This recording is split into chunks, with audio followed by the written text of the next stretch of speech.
Hi gang, Rob here. It is the evening of 25 January 2016 and I have for you this evening a very special from the sharpening bench video.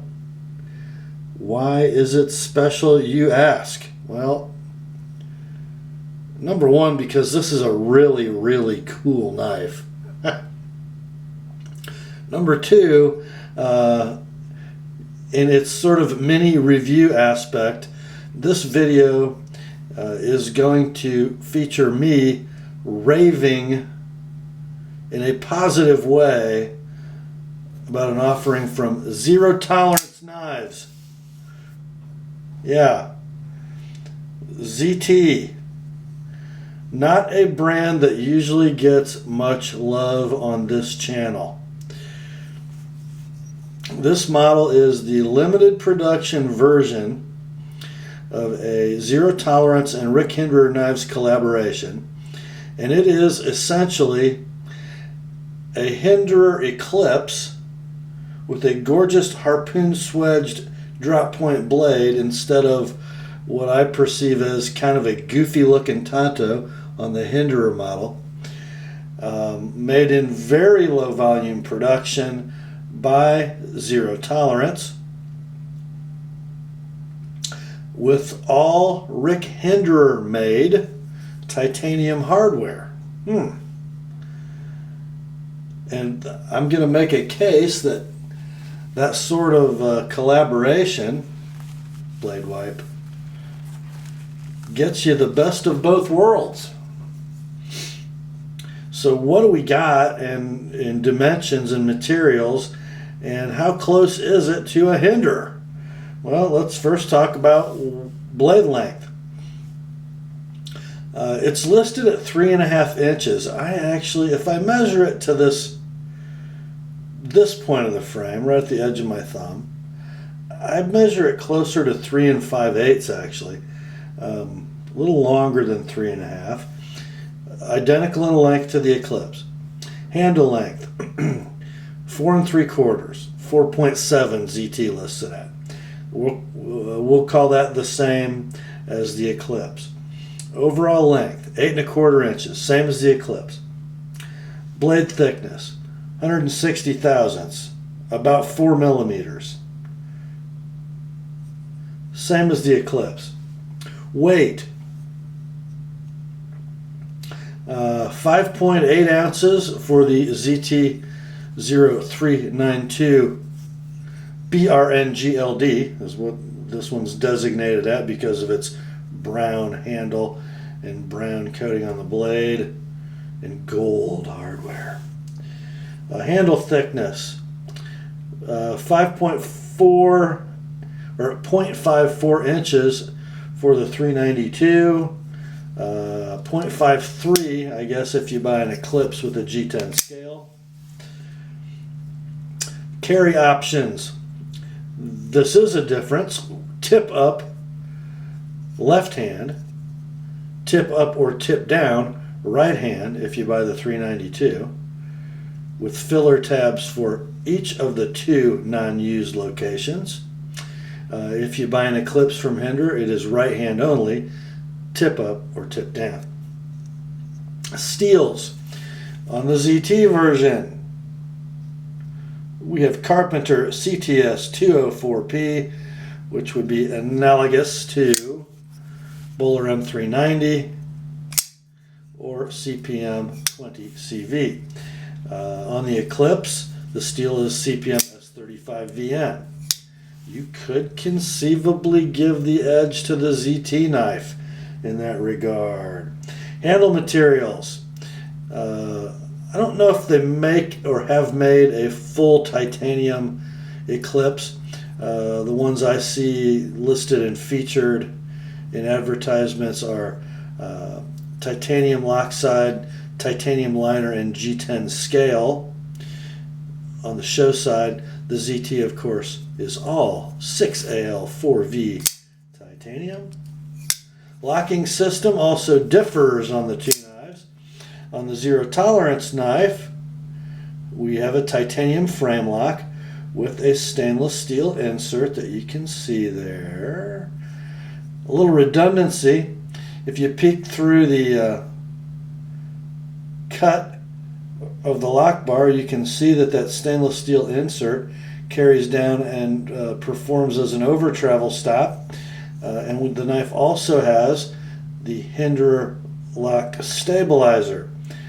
Not sure why we need both, except that we're trying to make a knife faithful to the Eclipse, but dare we say better?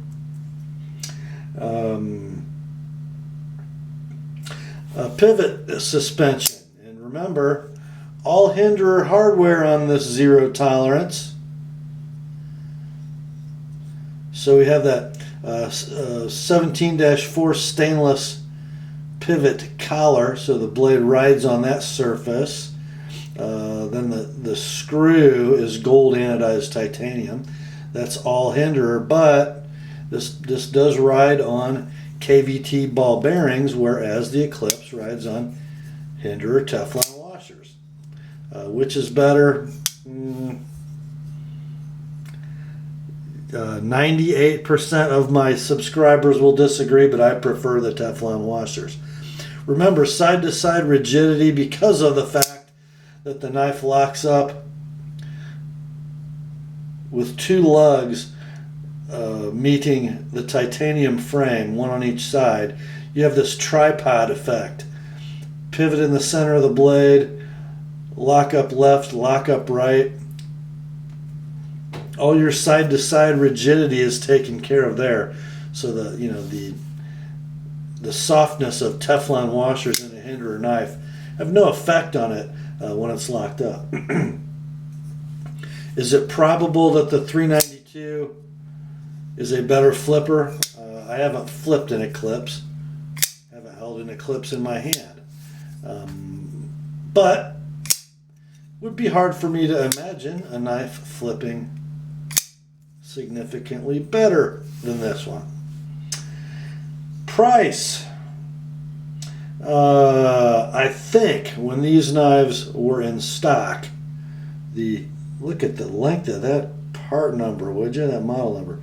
When the ZT0392BRNGLD was in stock, I think they sold for mid 400s. You guys correct me if I'm wrong.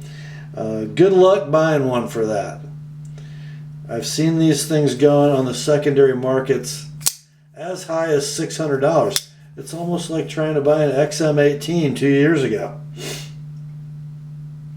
Eclipses, when they make them, if you can get them, $550. Don't know what they're trading for on the secondary market. Man, what a nice knife. I've never had one of these in hand until I worked on this one. This one, by the way, comes to us courtesy of my customer Lex. A brand new knife that came in to get finished. This limited production, beautifully made, zero tolerance hinderer design knife was only lacking a proper edge. And it received one today. Isn't it gorgeous? And by the way, guys, it cuts rather well.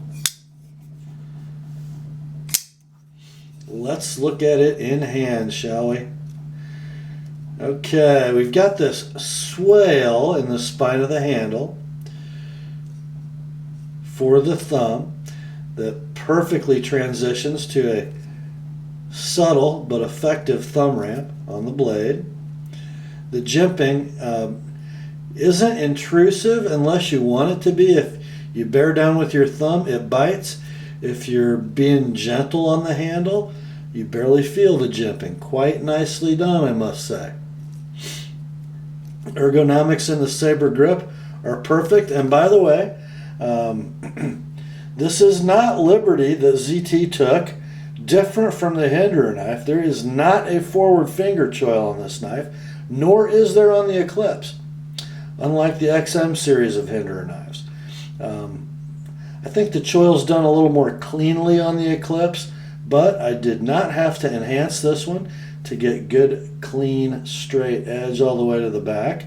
It is long enough for the cutting edge to clear the plunge grind, and boy, it's a good thing I didn't have to enlarge the choil, because that blade coating is in the choil, and it would have been a shame to grind that off. Let's continue on ergos. So the saber grip is just excellent. The hammer grip, pretty good. The swale leaves a little void. Yeah, maybe not. Kind of depends on where your hand is. The swale, not as effective though in the hammer grip as it is in the saber grip, as you might imagine.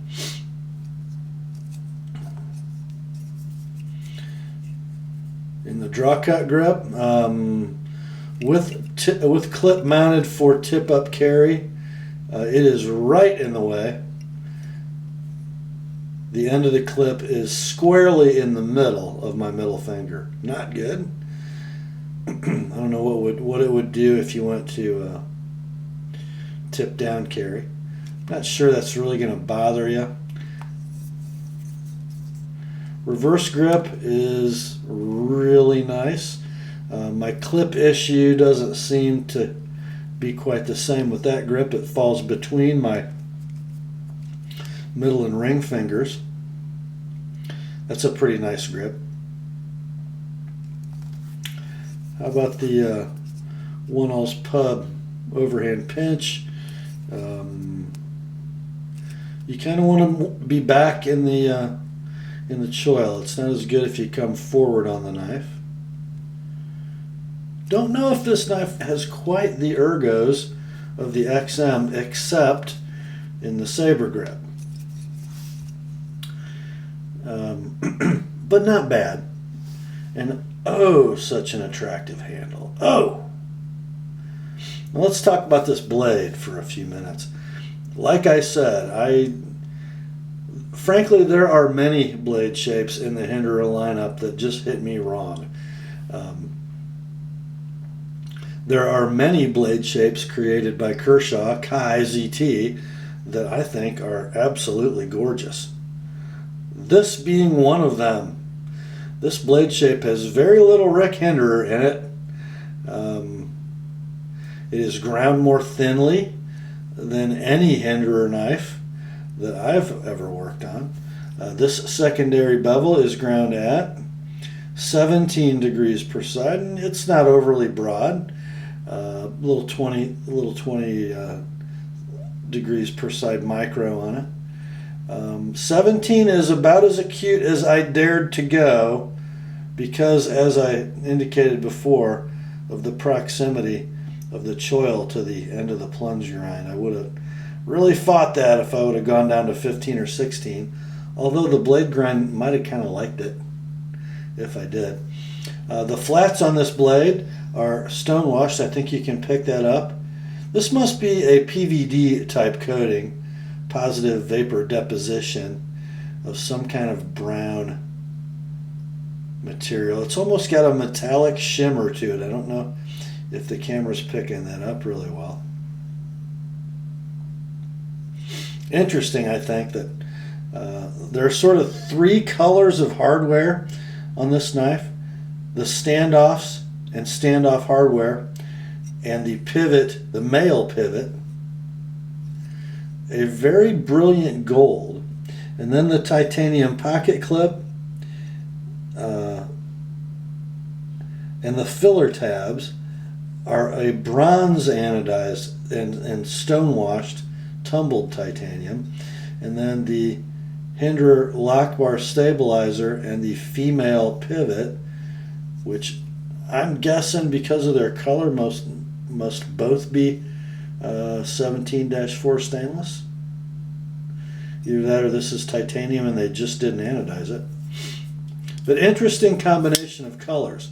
This knife, by the way, is more brown than the limited production ZT0801 from a couple years ago. That was sort of a brownish purple. Most of us guys, heterosexual guys, would have called that a purplish brown or a brownish purple. There are, let's say the more fashionable guys in the knife community call it aubergine, which I think is some French word that means brownish purple.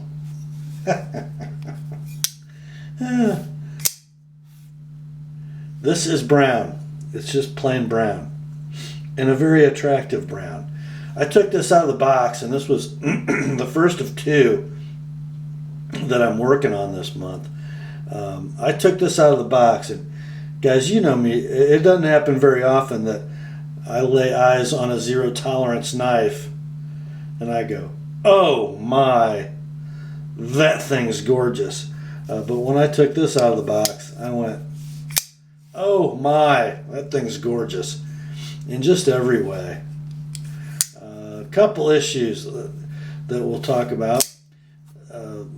This one does not have the sort of 2015, 2016 fashionable ball detent that won't open, won't let the blade open if you have any pressure on the lock bar. This knife will flip even if you're touching the lock bar with either hand, and it flips just nicely in either a light switch or a push button fashion. But we're not going to call these thumb studs. We're going to call them stop lugs, because I know there are guys who can make theirs flip. I can't even do it with two thumbs. I did once with the thumb on one side and the forefinger on the other.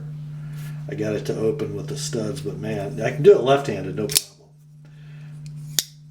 But that always has bothered me about these. The 562 is like this as well. I understand the primary function of these two things. Actually, this one thing, the pressed post that functions as a dual lug stopping system. I understand they're not primarily thumb studs. It's a flipper knife. But it's nice to have options. We do if we're left-handed. And maybe after the detent ball wears a little bit of the corner off the hole in the blade, maybe it'll be thumb deployable with the right hand as well. But not today. Let's look at blade centering. Gee, what do we think we're going to see here, guys? See if I can get you square. Yeah, as expected. Perfection. Just rarely do we see an issue with that in a KVT ball bearing titanium frame lock zero tolerance knife. They almost always get it right. And I don't believe there's going to be any blade play in any direction. No, there's not. And let's see, how free is the blade? Well, let's see. With no pressure on the ball, it is a free dropper. And with the detent ball riding on the blade tang, it's just a little bit of a shimmy shake to get it to close, which means it's not going to unwantedly fall on your fingers. Couldn't get it any better. I am loath to consider a production zero tolerance knife to be long-term collectible, because I think most of what they make are kind of, soulless or,